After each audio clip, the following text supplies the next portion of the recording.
Anyway, happy Saturday. What's up, everybody? Did give my notice at my other job. Good for you. I'm proud of you. Very happy for you. Thank you. Yay! Yes, I know. It's weird, but it's... So do you still have another couple shifts left? I have 4 shifts left. What's the day of your last shift? The 30th and September.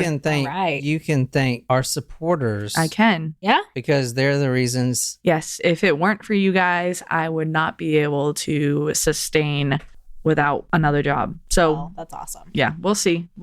I mean, hopefully I don't need to go back, but nice. Very nice. Who do we have for any Patreon members that have joined us, or who's our surprise shot for today? So, let me check our surprise shot list. I was going to do Rachel's today, but because I can't receive text messages, I didn't see that we didn't have the ingredients for hers. Let's see. Who is White Horse? I don't know who White Horse? Yeah. I don't know if that's Jessica or not. Jessica's next on my list, and I don't know if I have a specific... Maybe it's a Native American. Maybe. Or maybe it's related to a Taylor Swift song or something. It could be. Oh, Joanne. Joanne. That's me. Oh, hey, Joanne. We did yours last week. What's with the White Horse? Maybe that's just what she likes. You're like Tina. The Equestronauts.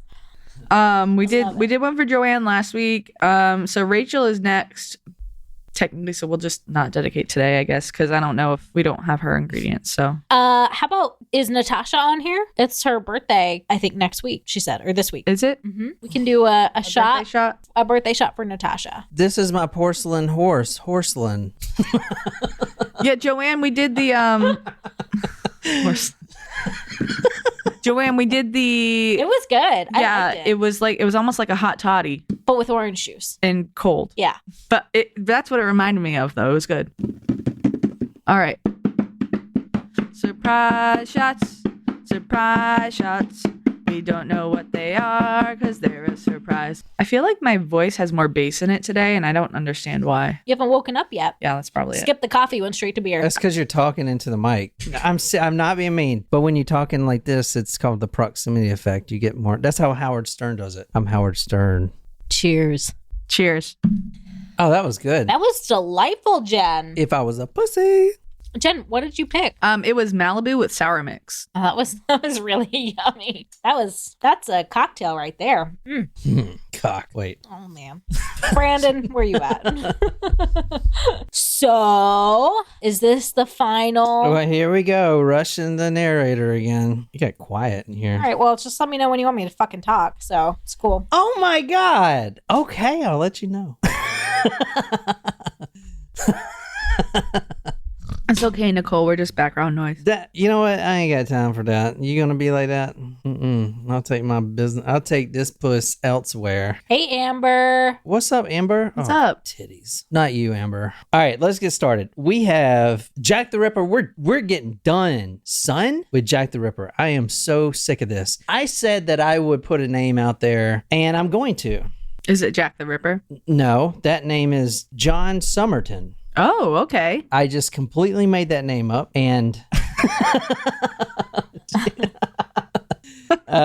all right, tonight I'm starting November 9th, 1888. We're going to Miller Court, number 26 Dorset Street. A most horrifying spectacle, exceeding the ghastliness, anything in which the imagination can picture. This one is so brutal, man. Just the way I like them. This is a quarter mile away from the other murders. Do I need to recap anything for anyone before I jump in? Just do a quick recap of the last thing. Yeah, because I wasn't here. All right, let me go from the beginning in rapid succession and recap this thing the best I can. All right, Mary Ann Nichols was the first one we started with. Now keep these dates in mind. Remember Martha Turner or Tabram? She was the one that was killed by a gang, we assume. But Mary Ann Nichols was the first of the canonical 5. Now I found it really interesting about the dates of all of these victims. Mary Ann Nichols was killed August 31st, 1888. That was in Bucks Row. She was lying on her back with with her legs straight out. She was at the side of the street. Her throat cut open from ear to ear. Her front teeth were knocked out. She had an incision that severed all the tissues down to the vertebrae. An inch below the left side was a circular incision where he stuck this big knife through, and her windpipe was completely severed through. So with the canonical 5, I'm only counting Jack the Ripper kills if their windpipes are completely severed through, because that is a pretty unique thing that he does. Yeah, that's fair. There are other murders that happened during this time that aren't really the same MO, but it seems like he always tries to at least sever the windpipe. That was the first one that we saw, and she was also disemboweled. She had a cut so vicious from her abdomen all the way up to her breastbone, and her abdomen was ripped over and her bowels were just spilled all over the floor.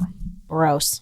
Yeah. Annie Chapman. Now, this one that we're talking about tonight, this will be the last one. She actually lives in the building adjacent across the street to Annie Chapman. So this is right at the same place. Mm-hmm. Annie Chapman, she was found in Hanbury Street. She was fearfully mutilated. Her throat was cut open in a shocking manner from ear to ear. Her windpipe was severed through. Her heart and liver were torn out and lying by her body in a pool of blood, and the viscera was scattered about her. The fiendish work was completed by a murderer tying the entrails around her neck. Ugh. So you see a definite escalation here from the first one. Yeah. It's like a kid who gets a thing of Play-Doh, who's never seen a thing of Play-Doh, and he's kind of scared of it at first, so he opens a lid and he's like poking at it like, what is this? Now you're seeing him take it out and kind of roll it up and, like, what can I do with this thing? Oh. But he hasn't made a masterpiece or anything yet. He's just trying it. But this is definite escalation here that you can see. And this is only in a few month time period. Remember, the first one was August 31st. Annie Chapman, her murder was September 8th. A thing about this is really keep in mind the dates here. Number one, it's all on the weekend. All of these happen on the weekend. Oh, that's interesting. All of them happen on the weekend. It's the freaking weekend. Mm-hmm. And 3 of these 5 happen at the end of the month or the beginning of the month. So the 31st. Like a payday type situation? Yeah, like a payday. Yeah, 31st would be. It's Friday night. We can't sing. Yeah, I know. Dear Lord. That's why I stopped saying anything. Oh, man, I forgot. Can't get another copyright strike or our account gets banned. Are we on 2 strikes? Yes. Whoops. I told John to look at the otter holding hands video, and man, that was strike 2. Next, we talked about Leather Apron, and because he was a big name. Right. Remember, everyone's looking for this Leather Apron, who they let go, and he didn't seem to fit the bill. We then went to Burner Street, which was a 5-minute walk from Bucks Row. And Burner Street was weird because this one was at the International Jewish Society for Fascism. No, not fascism. Socialism. And it seemed like it was purposely done at this place. Mm-hmm. It was also rushed, and it seemed like the killer was scared off because he didn't do much except slash the windpipe open. Right. And then he runs, and then he leaves not even an hour later. And we talked about this in the last episode. Mm-hmm. He kills another woman. So he walks through Whitechapel and kills another prostitute, Catherine Eddowes, 30 minutes to an hour later. Right. Another brutal murder. And this time, police find in chalk the following message. It said, quote, "The Jews are the men that will not be blamed for nothing." The Jews are the men who will not be blamed for nothing. That's a double negative. So will they be? So they want to be blamed for something, or they don't want to be blamed? So it's very confusing. I don't get it. You brought up a really good point. So this is the actual writing on the wall. This is how it's spelled. As you see, the Jews are the men that will not be blamed for nothing. That was written in chalk. However, the police officer who wrote that didn't actually write it correctly. What was really on the wall that was written in chalk was the same thing. However, the word Jews was spelled differently. It was spelled Juwes. Jews. Oh, that could be a last name. No, it's a misspelling of the Jews. Okay, it is a misspelling. And you brought up the double negative, which was a really good point. What does that mean? Who would write in a double negative? Someone that's not educated. Someone that's not educated, or are a foreigner. Oh. If you look at the word Jews for another country, another nearby country, such as Germany? well, no, not Germany, such Scotland? no, not Scotland, such as France, Oh. who has a history of actually beheading prostitutes. They have a very strong disdain for prostitution in France, especially at the time during the Napoleonic era. They would behead a lot. If you look at that word spelled like was spelled on the wall, and you add a little tilde or a dot above there, you actually don't have the word Jews, but you have Juives, which means a female Jew. Juives. So what we're trying to say is perhaps Jack the Ripper is a foreigner, which kind of accounts for the dates. He came over here and he kills the prostitutes, and he maybe read the paper and all the anti-Semitism and stuff like that. Yep. Then he writes the Jews, because he's not killing Jewish women. I was going to ask, No. like, do we know if any of these prostitutes were actually no, they're not females? Or Jewish women. No. But he is saying if he's French, then the Juives will not be blamed for nothing. And the double negative means that he doesn't know the English connotations very well. Interesting. And he wrote it not knowing, because he was in a hurry, because he almost got caught with that last murder, and this is just a quick one. Boom. Yep. I feel like it would take more time to write that on the wall. I than, know. Like, well- to really prioritize writing that message. Well, here's the thing. So the on the wall, it was written in chalk, and it wasn't near the body. It was close. The only thing that was under that message was a piece of a bloody apron that came from the victim. So it's surmised that he did write that. got it. You know. I mean, otherwise, who else would have done it, I guess? When you were talking about the French and their position on sex workers back in the day, was like, it just reminds me of Les Mis and the scene down by the docks, especially in the movie. Like, I know we trucked through Les Mis like many years ago, the three of us, but I mean, I love the movie in the show, but like it's just kind of give you a picture of what life for them might have looked like, you know, and they were pulling teeth to pay their bills and like all those things. So it's just kind of, I don't know, just remind me of that. We also did several of the letters, which I'm not putting too much stock in the letters. I'm putting more stock into what's written on the wall above the dead bodies. Okay. Because there's so many fake letters, it's hard to trust any of them, honestly. But we did the Dear Boss letter, which they think is accurate. And the next one signed Jack the Ripper, yours truly, Jack the Ripper. That was written by the same hand. And we know the Dear Boss letter was accurate because it was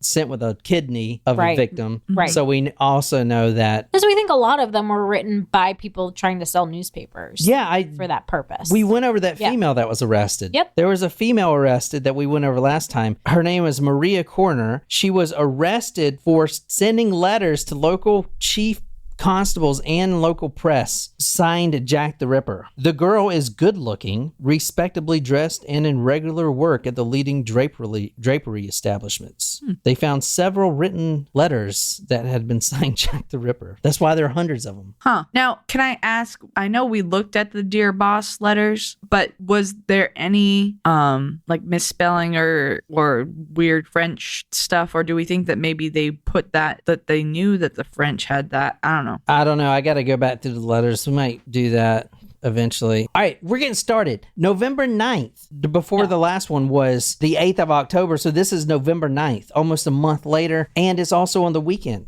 A most horrifying spectacle, exceeding in ghastliness anything which the imagination can picture. And we do have a picture. We have a crime scene photo of this one, and it's really disgusting. This is at Miller Court, a quarter of a mile away from the other murders. This street is so lighted, especially now, because they are actively trying to catch this guy. They put extra lights all around London, all around Whitechapel and the East End, and this one was glowing like a freaking star, man. Dorset Street is most common lodging houses, no less than 600 registered beds. There are homeless people. A lot. There are homeless people that sleep under the awnings every night. There's a lot of people in this one. Can you read from the Evening Chronicle? From the Evening Chronicle, November 9th, 1888, at 10:30 this morning, the dead body of a woman with her head almost severed from her body was found in an untenanted outhouse or shed in Dorset Court. It had evidently lain there for some hours, but several scavengers who were in the court at 9 o'clock this morning declared that the body was not there then.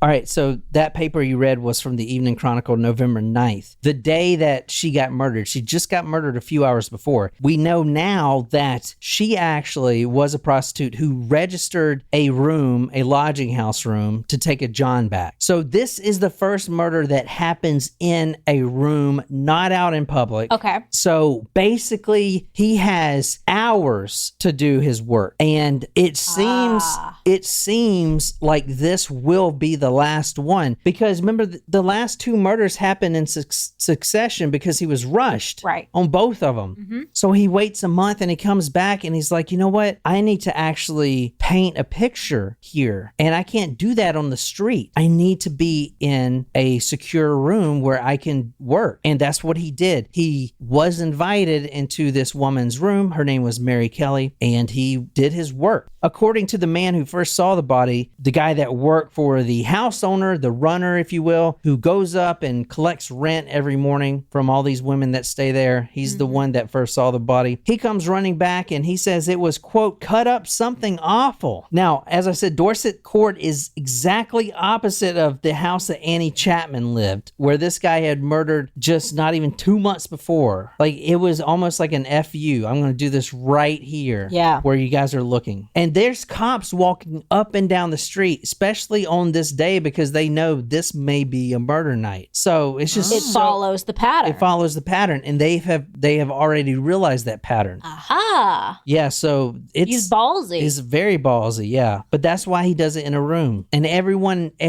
deadbolting their locks and doors at this point, right? Morris Lewis, a tailor, states that he was playing pitch and toss in the court at 9 o'clock this morning, and an hour before he had seen the woman leave the house and return with some milk. So we do know the timeline here, which I'm going to tell you, but this is Mary Kelly. This is her face, kind of what she looks like. I mean, she's Wow. obviously dead. You're going to see a better photo here in a second, because this guy had a lot of fun with her. Oh, Lord. Oh, here's a better photo right here of her. Well, that's not her dead, so. No. Just Just wondering, have they made like Jack the Ripper movies, or am I just lost on that? Because I feel like they made like thousands of those damn things. Any that were actually popular? because I can't think of any off the top of my Same. head. Yeah, it's a good question. I don't know. Well, why don't we talk to our friend, the director? Maybe he can make a series about Jack the Ripper There you go. based on your podcast. I'm sure there's better podcasts that do this.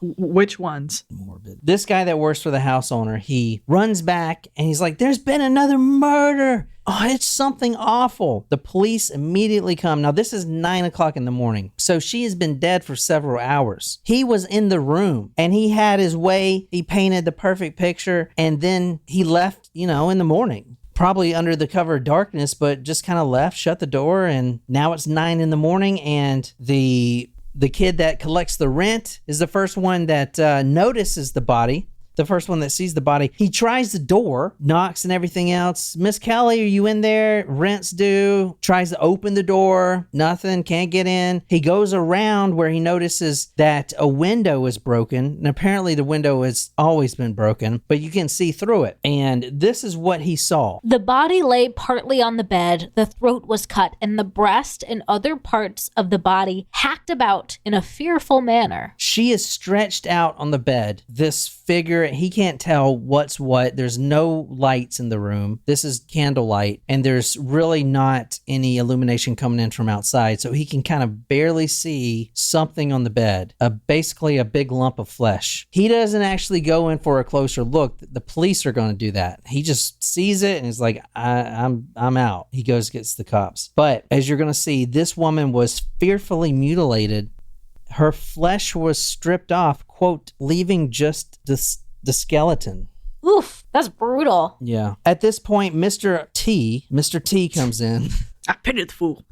Mr. T. Arnold, the superintendent of H Division Metropolitan Police, they show up. They try the door. Now this is getting on noontime at this point. There's a huge crowd. They're trying to open the door. There's no key. The key's not in there. Somebody took the key. So finally he busts the door down. Now remember, it's dark in this room because there's no lights. There's only a candle and it's burnt out, right? They immediately see a terrible, terrible sight. Now this is from the Evening Chronicle. The mutilations of the body reveal such a shocking state of things as has probably never been equaled in the annals of crime. The head was not lying apart from the body, but was hanging on by a mere thread. Both the ears and the nose were cut off. All the flesh was stripped completely off the thighs, and the woman was not disemboweled, but the womb and other parts are missing. Well, there's the uterus is gone. Yeah, the uterus and all that stuff is gone. The head was still there, but, quote, hanging on by a mere thread. What is that thread?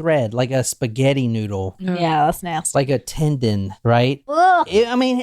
Like nearly headless Nick. Yeah. Jack can never get this head all the way off, or maybe he doesn't want to. He has trouble getting that thing all the way off, doesn't he? But they see this. It's got to be intentional if he's that skilled with other things. Right. Yeah, I would say so. Maybe he wants it to be like a fun surprise for people. Yeah. Like if they're laying on the ground and then they try to pick them up and it's like, oh, Ooh, just kidding. maybe. And then they kick it around like a soccer ball. Oh, no, I didn't say that. So her calves were skeletonized. Now, Mr. T, he sends his best trained officer in there to light up the place. And all he's got to do is pull the blinds back. You know, the window that was broken, there are blinds there. And that's the only source of light coming in from outside. Mm-hmm. They can't see shit. And they didn't bring their lanterns because it's 10 a.m. in the morning. Mm. So the young cop goes over there and he leans across this bedroom, this bedside table to the broken window, trying not to get cut with the glass if there is any. He grabs the blinds and he opens the blinds. However, when he does that, he notices that his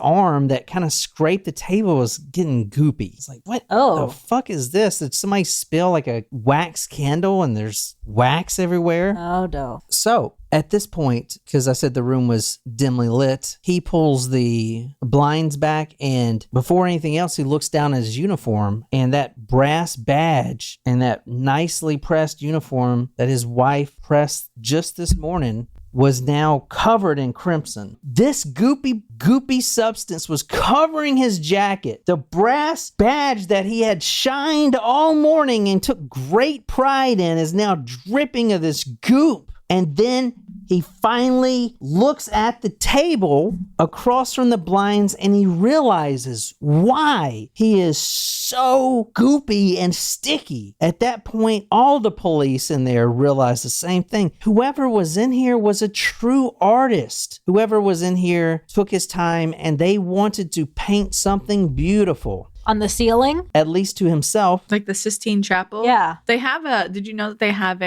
just like a Sistine Chapel exhibit downtown now? No. Yeah, sorry. Huh. No, I didn't know that. It was evident that a large and keen knife had been used by a hand possessed of some knowledge and practice. This man, this Jack the Ripper, spent so much time on this work and now he's showing it to the world to be judged. On the table, displayed, was all the organs of Mary Kelly lying out systematically in perfect order. He wanted to create something beautiful on the walls smeared with blood. It's like Hannibal moment. Yeah. He was not only having fun, but he was in the zone. He was in his element. So fucked up.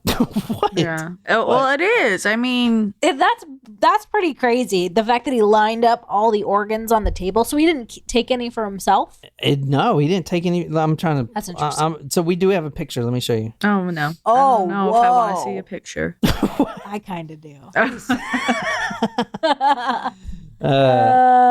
That's fucked up. Yeah. That's crazy. It's like an art exhibit. Yeah. Yeah, but this is kind of fucked. I'm not gonna lie. I mean, I've seen a dead person before. I can't say that does a wake count? Is that what you're doing? Well, no, I was referring to the cadavers, the people that donated their bodies to science, and I had to do the muscle exam. All right, Ugh. check this thing out. Oh, damn. Oh no, that's her. This is the face. The start of the face. You see the two eyes. Oh, Well, you don't see the eyes because they're not there. God. Well, they are there. They're just on the table. Oh, shit. You see the nose, which is also Oh, shit. on the table here. Oh, God. How? I mean, I don't You see her skeleton. Remember, I said it was skeletonized. Yeah. This right here. That's her leg. Brandon. Is- Brandon. Now everybody's back on the live chat. Yeah. And you see- What Whoa. the fuck, man? This is like her legs are splayed open. Yeah, Like this is yeah. her other leg right here, right? Yeah. And this I mean, her entire. this is how you get whatever's in there out. Like without trying to sound. Oh, and like- then here's some of that's the bowels kind of damn. Just piled up there. Like I'm not trying to sound insensitive, but she looks like the turkey on Thanksgiving after everyone's Oh, had their Yeah. meal. Like Oh, man. Yeah. it's a true masterpiece. I don't know if I'd use that term. I mean, that's what he wanted from it. Why else would he do that? Wow. That's something. Do you feel like he was trying to like demonstrate a message of, like he was interrupted last time so rudely and now this is what happens when he has all the time in the world? Yeah, I think so. I don't know. Yeah, because how long do you think that must have taken? Like, I don't know. It'd take me a good hour. Yeah. that's it? I mean, it depends on how much fun he was having, I guess. So I know I'm like saying he's painting a masterpiece and yada yada, That's but probably what he was thinking. Think about it. That's what it is. So here's a better photo. This one has been kind of redone, but you can see it's the exact same woman. And now this is staged, but this is exactly staged. But you see, this is what it would look like. Damn. You see the organs right there? Yeah. Splayed on the table, and the shades would be over there. That's what he pulled. And she's splayed open. You see her feet there, and her face is just not there.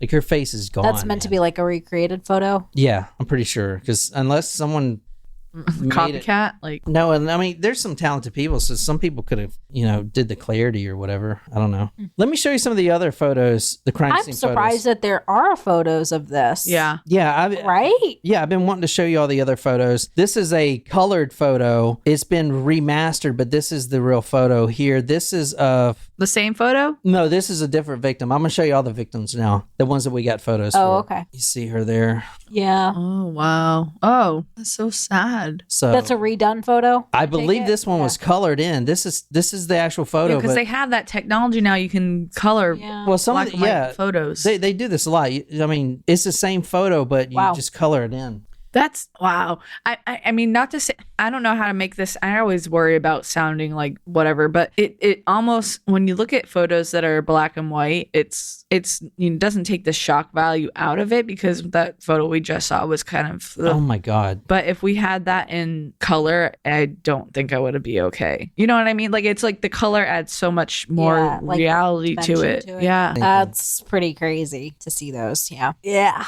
That's pretty brutal. Yeah, no shit. Oh, here's a crazy one here. Ooh, Jesus. That's how brutal it looks at the end. Jesus. I mean, he just like, oh my God, dude. That's a lot of like rage. Mm-hmm. yeah. know? It's too bad that we don't know for a certain who did this because we can't really get background on them. I know. It's so you always wonder like what happened to this person.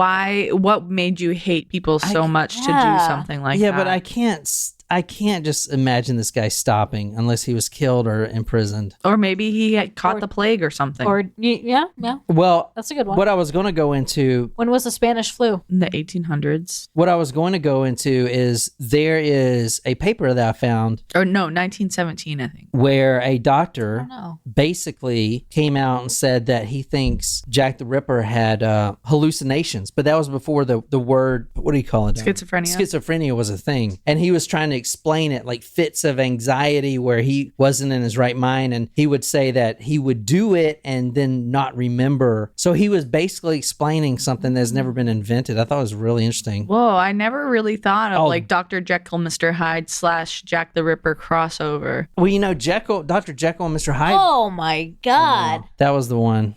So look at these women that he's in. No. Do you see this cut? Yeah, here? like All right down the sternum. Yeah. all the way down, Oh. all the my way up. And what is this? Just a flap that's left? Because look how skinny she is. She's skinny, yeah, but she's more skinny Was because that she ain't got the nothing in her. uterus being taken out, though? Yeah. Was that when he took out her uterus? Yeah, this is her. Nuts, man. No one deserves that. It's also interesting to know because Dr. Jekyll and Mr. Hyde was popular as a play at this time.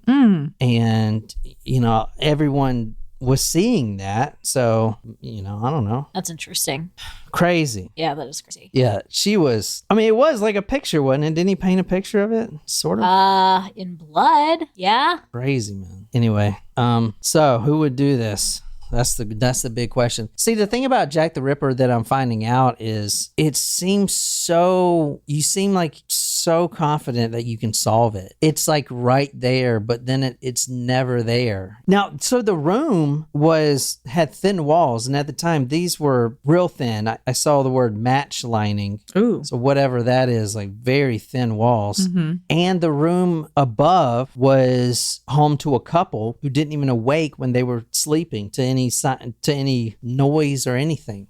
And the other thing is everyone's at home at this point and the rooms are right beside each other. How did he do this? So it must have been like maybe she was sleeping. That's the kind of thought with this. Let's talk about Mary Jane Kelly. She's the one that you just saw in the bed. She is obviously of a moral character and humble circumstances. And she's different because she's 24 years old. The other ones were over 40.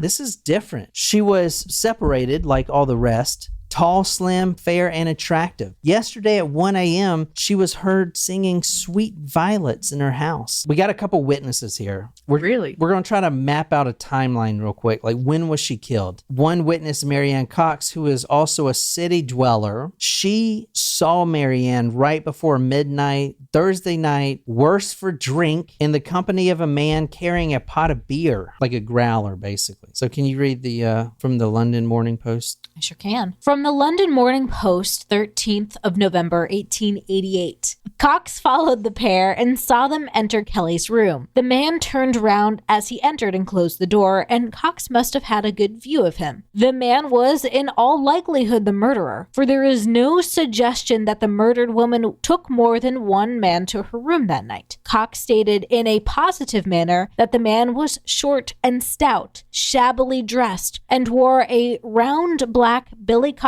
hat, had a blotchy face, and a full carroty mustache with a clean-shaven chin. This is the man who's been seen several times, but there's... The hat? What's the hat? There's two different men descriptions seen, which is you'll see, kind of makes me think that maybe this is a partner situation. And I have something that I found in the paper that may go with it. She followed them into the court, and when Kelly was going into her house, the witness said, "Good night, Mary," but the man slammed the door in her face. However, she heard Mary Kelly say, "Good night, I'm going to have a song," and then she sung, "A violet I plucked from my mother's grave." I don't know how that song goes. At 1 a.m., the witness... Did you just make those words up, or are those the words you don't know this tune? No, that's what she was singing. Oh, that's kind of like, why were they so weird back then? Ring Around the Rosie is actually about the Holocaust. Yeah, no, it's What? about the It's about the plague. Black Death. That's isn't what it? I meant. Or the Black Plague, yeah. Black Death. Sorry. I thought There of is- ashes, and I. Yeah, there No. is one that is about getting nuked, though, isn't it? Duck and Cover. No.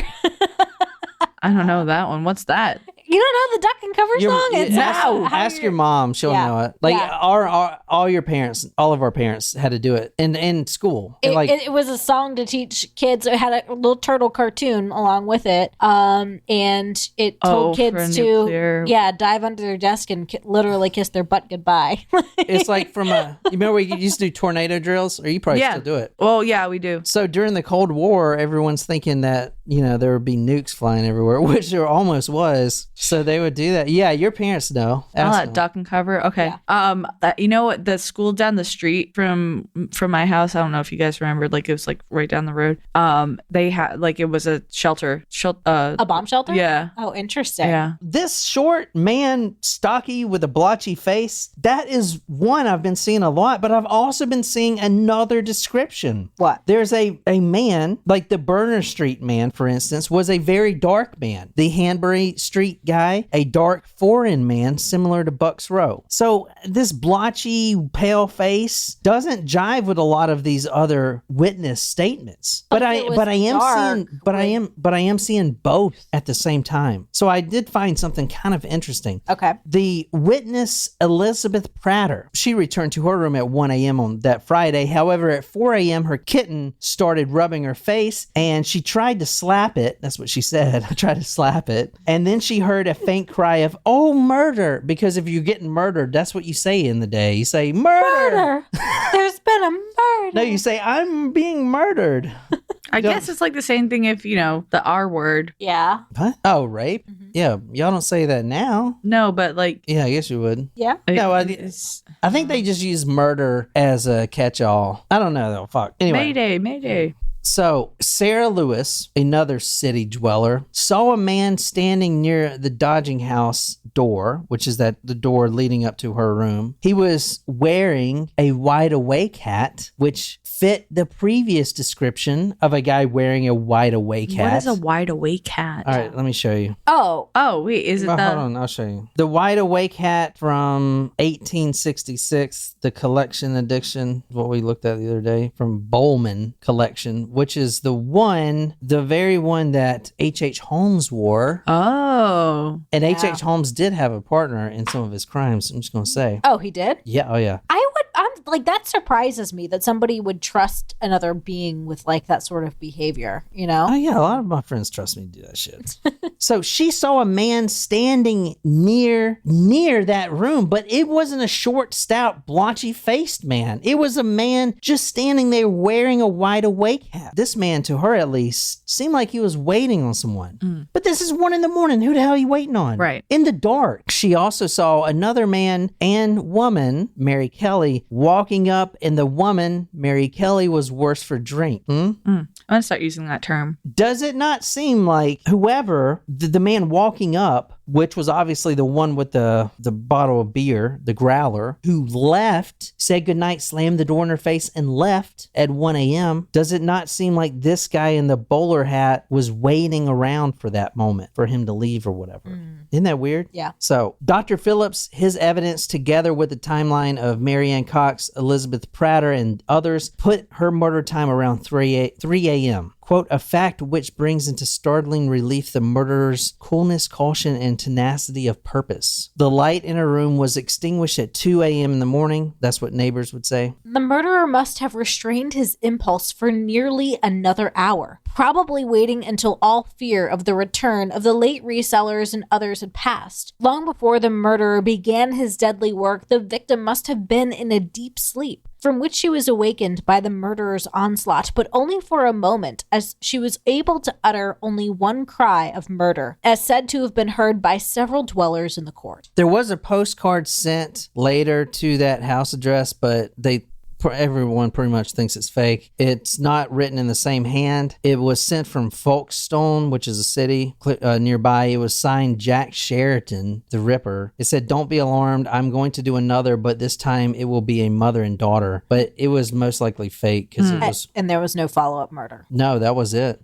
Now, hold on a second. I want you to read one more thing. Okay. And then I kind of want to talk about where my head is. Okay. All right. Mary Kelly was seen with the man that night of the laboring class of military appearance. And now this man, he actually goes to the police and tells them a story, and they believe him. They take 100% faith in this man's account of who he saw Mary Kelly with. Now, this is a military person who was going to the police, but this is what he says. It's a little long, but... Following is a summary of the man's statement, and it may be said that, notwithstanding examination and re-examination by the police, his story cannot be shaken, and so circumstantial and straightforward for the man's assertions that the police believe they have at least been placed in possession of facts, which will open up a new line of investigation and probably enable them to track the criminal. This man states on that morning of the 9th, he saw Mary Jeanette Kelly, the murdered woman, in Commercial Street, Spital Fields, the vicinity of where the murder was committed, in the company with a man man of respectable appearance. The man was about 5'6" in height, 34 to 35 years of age, with a dark complexion and a dark mustache curled up at the ends. He was wearing a long dark coat trimmed with astrakhan, a white collar with a black necktie in which affixed a horseshoe pin. He wore a pair of dark gaiters with light buttons over button boots and displayed from his waistcoat a massive gold chain. The highly respectable appearance of this person, which was in such great contrast to that of the woman that a few people could have failed to remark them at that hour of morning. This description, which substantiates that given by others of the person seen in company with the woman on the morning she was killed, was forwarded to the headquarters of the H Division as soon as completed, and an investigation was immediately set on foot. So I want to say that horseshoe pin was also described in another one of the murders as being seen. So I think that is also a big, pretty lead. Yeah. There. So I don't know. Where are you guys at now? We did all 5 murders. We talked a little bit about the Ireland connection. The French connection. Yep. I don't know if you buy that. There was a French Jack the Ripper who went on a killing spree, and I don't think he was the same, but his name was Joseph Vacher. I'm going to do his story later. But was it around the same time or after? Yeah, I'm pulling it up right now. It was literally like right after. I can promise you that he didn't stop. And that last murder reminded me a lot of Richard Cottingham when he went into the hotel. Also, what I didn't mention is inside the room, they found the use of the fireplace, but it was burned extremely hot. When they knew that because there was a kettle, the spout had actually melted off the kettle. So they knew he was burning something. He was actually burning women's clothing. They don't know whose it belonged to, but it was women's clothing found in there. That's interesting. So that's interesting. Richard Cottingham also did that. I don't know if you remember. He killed two prostitutes in his hotel room in New York on like the 10th floor. And then he tried to light the bed on fire, but it didn't take. Very interesting. A lot of similarities there. The fact that he cut off the nose and ears, not only is he escalating, but here's where my mind's at right now. Unless he died or he got imprisoned, he killed again. Definitely not in Whitechapel because there was way too much heat. Yeah, I was gonna say. And I really don't think he wrote letters like that. I want to say that he didn't write any letters because I don't think he would. And I think the dates are really important. The fact that he was coming on the 31st and then those two on the 7th and 8th, all on the weekend, makes me think he's a foreigner. And it makes me think, since the first murder we did, that Pearly Pole. Yes. Brandon loves to call her Rolly Boy. She saw the victim, I can't even remember her name now, so many, with a military man. Yeah. These ships come and do shore leave right when you said it was the 31st payday. Yep. You know what I'm saying? That makes so much sense. Anyway, this Joseph Vacher, span of crimes 1894, so 6 years later, but he was pretty much known as the French Jack the Ripper, and he he would brutalize, I think he only killed children, I don't know, I didn't do his thing, but he would disembowel, rape, and sodomize at least 11 people, 5 teenage girls and 5 teenage boys. Wow. But there's one other thing that I saw that's really interesting. Oh, actually, let me do this for you. I told you I would show you this little connection. This is the paper I found about some doctor trying to freaking explain it. This is from the Roscommon Constitutionalist, 1889. One of these popular theories, yada, yada, yada, is that the effect that the murderer is a lunatic with a recurrent dominant passion or hallucination. It may be simply a passion for blood that seizes him. This is interesting because I've been reading this book by Peter Vronsky. I know I talk about it a lot, but actual werewolves, like actual werewolf sightings and stuff, was very popular in the 1700s. But it turns out that the werewolves were actually just serial killers. But since you can't really, like, if you ask a serial killer what comes in, like, why does he do this? You know, some of them don't know. So it's basically, they would think, and they would find bodies like this in the 1600s, and no human would do that. So it has to be some kind of beast. Well, it's just the serial killer. Oh. But they would blame it on a werewolf. Okay. And that's why that became so Werewolves of London. Yeah. But that's why that became such a thing, like werewolf attacks. Okay. And what they found out, because obviously werewolves aren't a thing, right? I mean, humans don't turn into fucking wolves, but they kind of do in a way. These serial killers are so brutal, and all of a sudden it's just like, okay, I got this thirst for brutality and blood. Yeah. So this kind of the same thing. It may be a simple passion for blood which seizes him, and convenience which induces him to select for his victims women of the unfortunate class. From this mental diseases professional, he leans to the belief that Jack the Ripper is an epileptic patient, one suffering from a peculiar form of epilepsy. I think this is what he was talking about, schizophrenia. I don't think they had that term at the time. It is a form of the disease which, as is well known in medical circles, the first Napoleon suffered, and the person afflicted is liable to the attacks after excitation of the passions. I don't know. It's kind of interesting. So where are you guys at? Because I'm going to tell you where I'm at and where I kind of want to go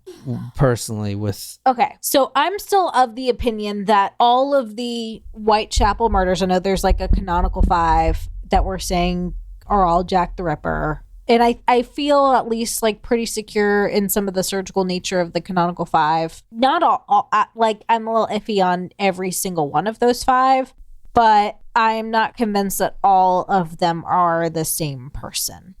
So what would be the same person? Like the ones that had the uterus removed or had something that seemed more skilled in nature. But you're saying that in a very small section of London, the East End Whitechapel, there are 2 depraved homicidal maniacs working in the same area. That is a very rare Is occurrence. it though? I don't know. I mean, has there ever been 2 serial killers working in the same city? I mean, there have been copycats. Yeah, I think so. I lost my train of thought. Yes, I think it's possible that it's not all the same person. Well, who is it? Is it someone in London? What about I don't know. It could be a French dude. It could be H.H. Holmes. It could be somebody else. I mean, the description. So I think the whole like different descriptions of the person, the like if they looked dark or lighter skinned, perhaps. I think that could just be easily what about chalked H.H. up Holmes? to the fact that it was like dark out when half of these people were like maybe even seen. So I think H.H. Holmes is a possibility, but wasn't there one thing that we did that we were like, I don't know if it's possible. Oh, it was the travel time. Yeah, there was like one murder that we cross-referenced and it didn't add up.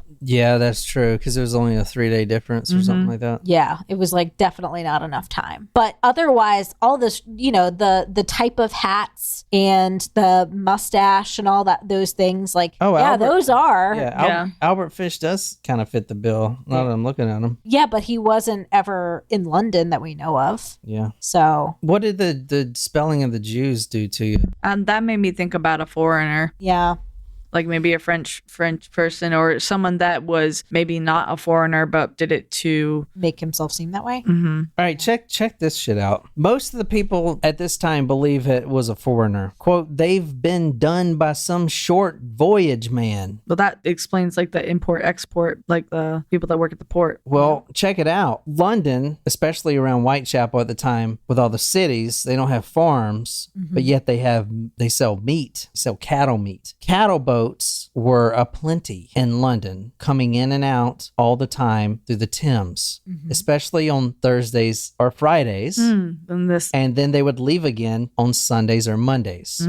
So some detectives believe that a butcher employed by one of these boats, which there are many, could have been the culprit. Okay, that makes sense. But I looked up, like, okay, so these cattle boats are coming from where? The most likely source that they're coming from, the one closest and the one that they would get all their cattle from, is Ireland. Oh, I thought you were going to say Chicago. I was just waiting for it, actually. No, that's too far, because you got to think about it. When you transport cattle via ship, you only want to go short distances because you don't want to have to feed the cattle and, the freaking stink and all that stuff. So Ireland to the UK is where all the cattle would come from. And we know this guy seems like he'd be ripping up some cattle. Anyway, well, that's all the Jack the Ripper, at least the canonical 5. There are other ones too. Like, for instance, this is in 1889, a year later, it says Whitechapel again, another murdered woman, but this was just her torso. And there are like 3 or 4 other torso murders, but